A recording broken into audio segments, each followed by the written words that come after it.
आ जाओ बेटा, आज।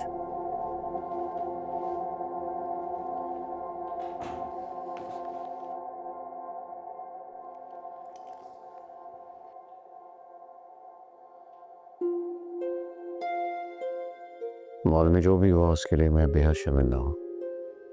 नहीं पापा, अब कोई बात नहीं। अब मैं ये सामान अपना कर। तुमने क्यों रखना बेटा, इसके लिए मुलाजमीन है। सिमी, सिमी,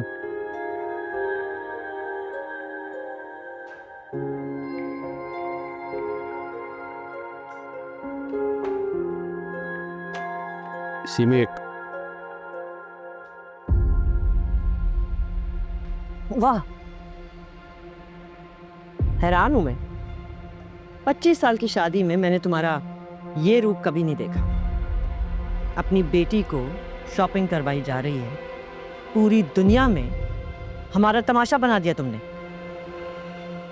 देखो जुम्मन, आज मैं बेहद खुश हूँ, सो प्लीज सिमी किसी को बोल के रमशा बीवी के कमरे में ये सारे तोहफे रखवाएं।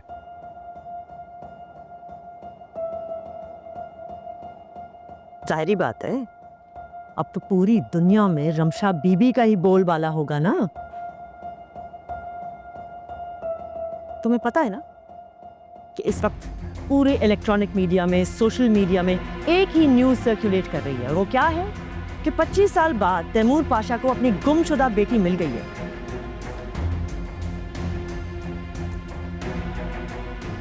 सब बेताब हैं जानने के लिए कि इस बेटी की माँ का नाम क्या है।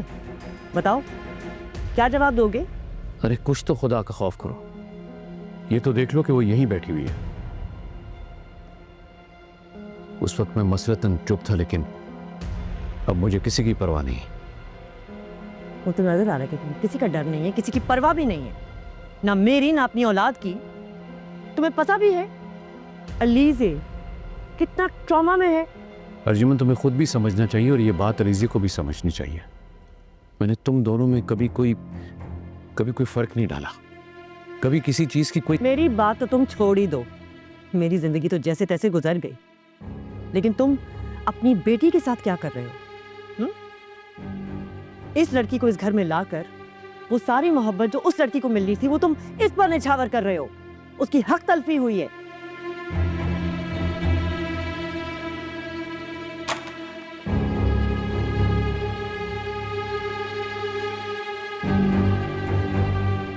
मेरे हीरो थे आप डैड, आइडियल थे आप मेरे। मुझे लगता था आप जितने भी बिजी हो जाएं, आप दुनिया के किसी कोने में भी चले जाएं, I thought you'll always be there for me.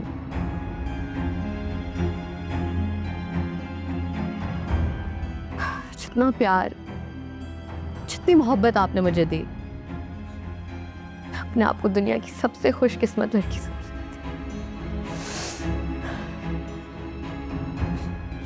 शायद दुनिया की हर लड़की यही समझती हो कि उसके डैड से उसके। देखा तुमने?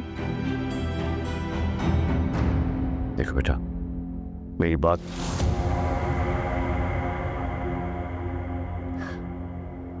अब आपको सिर्फ यही नजर आती है ना डैड?